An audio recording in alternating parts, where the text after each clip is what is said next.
Hello dear learners, welcome to my YouTube channel Mathematics Learning Hub. Today we will discuss the topic reducible and irreducible criteria. So first of all we are starting with irreducible polynomial.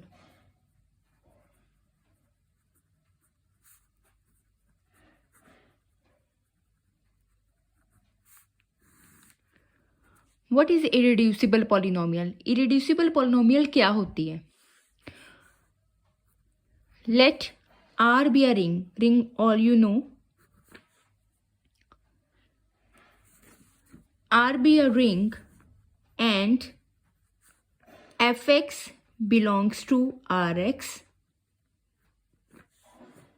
Then fx is irreducible over R if fx equals to gx into hx, where gx and hx also belongs to Rx.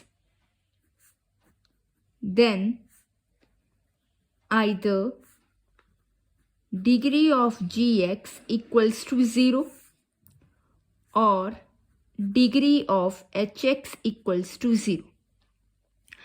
Irreducible polynomial क्या होती है? हमारे पास कोई R ring है, ठीक है, and F X belongs to R X. That means आप हमारे पास एफ एक्स एक पॉलिनोमियल है जिसके कोफिशिएंट रियल में से आए हुए हैं, ठीक है, या ये रियल नंबर भी हो सकता है, रिंग भी हो सकता है. आर रिंग है ना, रिंग कोई भी हो सकती है. हमारे पास आर रिंग है, एफ एक्स एक पॉलिनोमियल है जिसके कोफिशिएंट क्या है, आर में से आए हुए हैं, रिंग में से आए हुए हैं, ठीक है.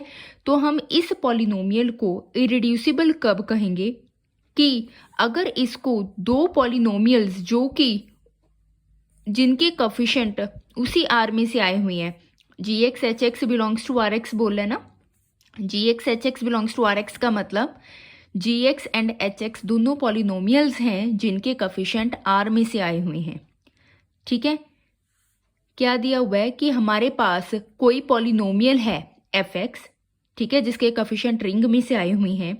इसको इरिड्यूसिबल कब कहेंगे? कि अगर इसको दो पॉलिनोमियल की प्रोडक्ट जिनके कोफिशिएंट आर में से ही आए हुए हैं अगर लिखी जा रही है तो या तो डिग्री जी एक्स की 0 होगी या डिग्री एच एक्स की 0 होगी. मतलब क्या होगा? या तो जी एक्स कॉन्स्टेंट पॉलिनोमियल होगी या एच एक्स कॉन्स्टेंट पॉलिनोमियल होगी, ठीक है. आई रिपीट कि हमारे पास कोई पॉलिनोमियल एफ एक्स है जिसके कोफिशिएंट रिंग में से आए हुए हैं. इसको इरिड्यूसिबल कब कहेंगे? कि अगर इसको दो पॉलिनोमियल की प्रोडक्ट लिखा जा रहा है जिनके कोफिशिएंट उसी रिंग में से आए हुए हैं, देन या तो जी एक्स क्या होगी, कांस्टेंट पॉलिनोमियल, या फिर एच एक्स क्या होगी, constant polynomial. That means degree G X की 0 होगी या डिग्री एच एक्स की 0 होगी. क्लियर है जी? नाउ एक छोटा सा नोट है. If F X equals to G X and H X and degree of G X is greater than equals to 1 and degree of H X is greater than equals to 1, then F X is reducible over R. ठीक है, ये वही बात होगी कि अगर जो polynomial है जिसके कोफिशिएंट रिंग में से आए हुए हैं उसको दो पॉलिनोमियल की अगर प्रोडक्ट लिखा जा रहा है जिनके कोफिशिएंट ऑल्सो उसी रिंग में से आए हुए हैं और उनकी डिग्री 1 या 1 से बड़ी है दोनों की, तो जो ये पॉलिनोमियल क्या होगी, रिड्यूसिबल. ठीक है, अगर दोनों में से एक भी पॉलिनोमियल की डिग्री 0 हो जाती है, दैट मीन्स दोनों में से एक भी एक कांस्टेंट पॉलिनोमियल हो जाती है, तो एफ एक्स क्या हो जाएगी, इरिड्यूसिबल. क्लियर? एक एग्जाम्पल के साथ करते हैं. एग्जाम्पल है हमारे पास एफ एक्स दी हुई है एक्स स्क्वायर -4. ठीक है, अब ये हमारे पास जो रिंग है वो है जेड एक्स. ठीक है, अब ये पॉलिनोमियल जेड एक्स को बिलोंग करती है. क्यों? ये जो पॉलिनोमियल है वो जेड एक्स को बिलोंग करती है, रिंग को पॉलिनोमियल रिंग को बिलोंग करती है। एफ एक्स जो है जेड एक्स को बिलोंग करती है क्योंकि इसके कोफिशिएंट किस में से आए हुए हैं, 1 और -4 है कोफिशिएंट, जेड में से आए हुए हैं। जेड क्या है, रिंग ऑफ इंटीजर, ठीक है। सो ये जेड एक्स की पॉलिनोमियल है। अब इसको अगर मैं स्प्लिट करूं, इसको लिख सकती हूँ x+2 एंड x-2, राइट। ये भी जेड एक्स को बिलोंग करती है क्योंकि कोफिशिएंट जेड में से आए हुए हैं। ये भी जेड एक्स को बिलोंग करती है क्योंकि कोफिशिएंट जेड में से आए हुए हैं।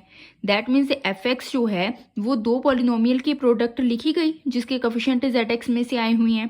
दैट मीन्स जो एफ एक्स है वो क्या है, रिड्यूसिबल ओवर जेड, ठीक है। ऑल्सो अगर हम ये जेड एक्स की जगह आर एक्स लेते, इसके कोफिशिएंट आर में से आए हुए हैं, set ring of real number, ठीक है। यही एग्जांपल आगे करते हैं कि अगर हमारे पास पॉलिनोमियल यही है, ठीक है, रिंग हमारे पास क्या है, आर एक्स, आर क्या है यहाँ पर, रियल नंबर का है। ये पॉलिनोमियल आर एक्स को बिलोंग करती है, क्यों, क्योंकि इसके कोफिशिएंट रियल नंबर हैं, ठीक है। ऑल्सो ये ऐसी लिखी जाएगी, ये भी आर एक्स को बिलोंग करती है क्योंकि कोफिशिएंट क्या है, रियल नंबर है। ये भी आर एक्स को बिलोंग करती है क्योंकि कोफिशिएंट क्या है, रियल नंबर है। दैट मीन्स ये पॉलिनोमियल जो आर एक्स को बिलोंग करती है, इसको दो पॉलिनोमियल के प्रोडक्ट हम लिख सकते हैं जिनके कोफिशिएंट ऑल्सो उसी आर एक्स में से आए हुए हैं। देयरफॉर जो एफ एक्स है is also reducible over R. Clear. एक और एग्जाम्पल करते हैं। हमारे पास एग्जाम्पल है F X equal to x²-2, ring हमारे पास है क्यू एक्स। क्यू है सेट ऑफ रैशनल नंबर। ये पॉलिनोमियल क्यू एक्स को बिलोंग करती है क्योंकि कोफिशिएंट किस में से आए हुए हैं, क्यू में से आए हुए हैं, क्योंकि इसका कोफिशिएंट क्या है, 1 और -2 है, और 1 और -2 रैशनल नंबर होते हैं, ठीक है। सो ये क्यू एक्स की पॉलिनोमियल है। अब इसको अगर सेपरेट करना हो तो कैसे कर सकती हूँ, x+√2 x-√2, और किसी में भी ये सेपरेट नहीं हो सकती। पर ये भी क्यू एक्स को बिलोंग नहीं करती, ये भी क्यू एक्स को बिलोंग नहीं करती। दैट मीन्स जो एफ एक्स है वो स्प्लिट है, ऐसी दो पॉलिनोमियल में हो रही है जो क्यू एक्स को बिलोंग कर ही नहीं रही। That means so we can say that it is trivially irreducible over Q। Any doubt? अगर कोई डाउट है तो आप कमेंट बॉक्स में कमेंट कर सकते हो, ठीक है।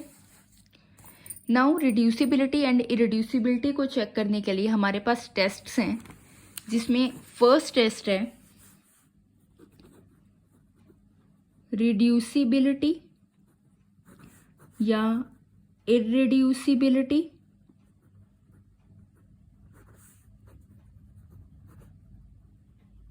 Polynomial test. रिड्यूसिबिलिटी या इरेड्यूसिबिलिटी पॉलिनोमियल टेस्ट है, सबसे पहला टेस्ट है ये। इसमें क्या बताया हुआ है, if F X belongs to R X and degree of fx equals to 2 or 3, and if fx has root in R, then fx is reducible over R, otherwise it is irreducible।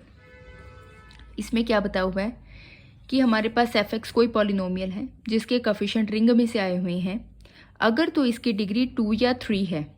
ये test तभी apply होगा अगर polynomial की degree 2 या 3 है, otherwise हमने ये test apply नहीं करना।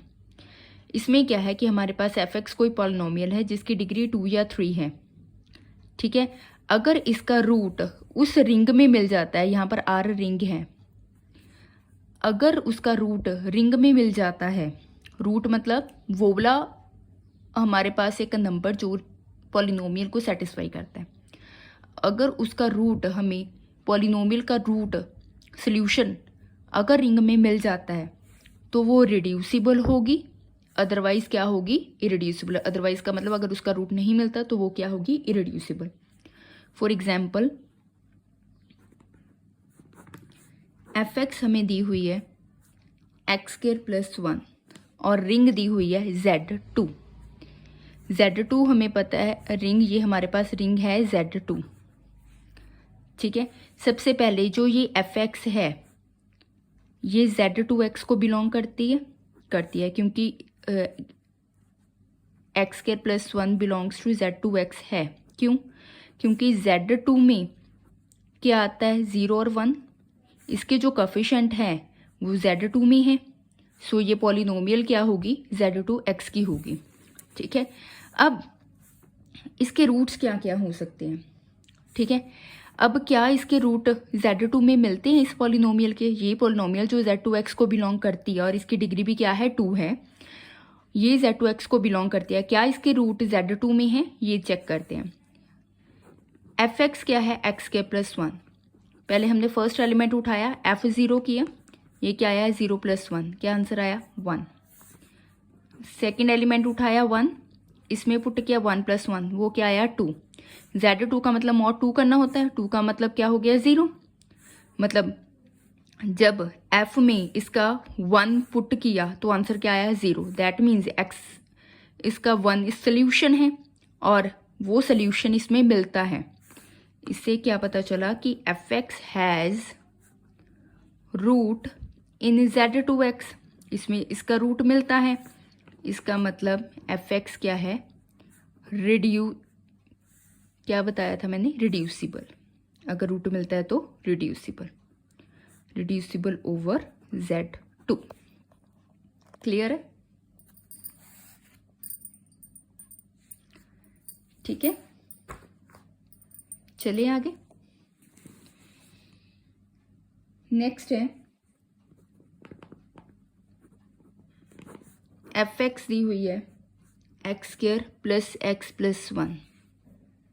ठीक है, रिंग हमें दी हुई है Z2। पहले जो fx है वो Z2x को बिलोंग करती है। क्यों? क्योंकि इसके कोफिशिएंट क्या है, 1 1 1 है और Z2 में 1 आता है। ठीक है, और इसके कोफिशिएंट क्योंकि Z2 में से हैं तो ये पॉलिनोमियल Z2x को बिलोंग करती है। अब इसके रूट्स देखते हैं, क्या Z2 में है। अब इसका पहला एलिमेंट क्या है, 0 है और 1 है ना। 0 पुट किया इसमें 1 आया, 1 पुट किया इसमें 3 आया, mod 2 किया 1 आया। किसी ने भी 0 आंसर नहीं दिया। इसका मतलब fx has no root in Z2x, therefore fx is irreducible over Z2।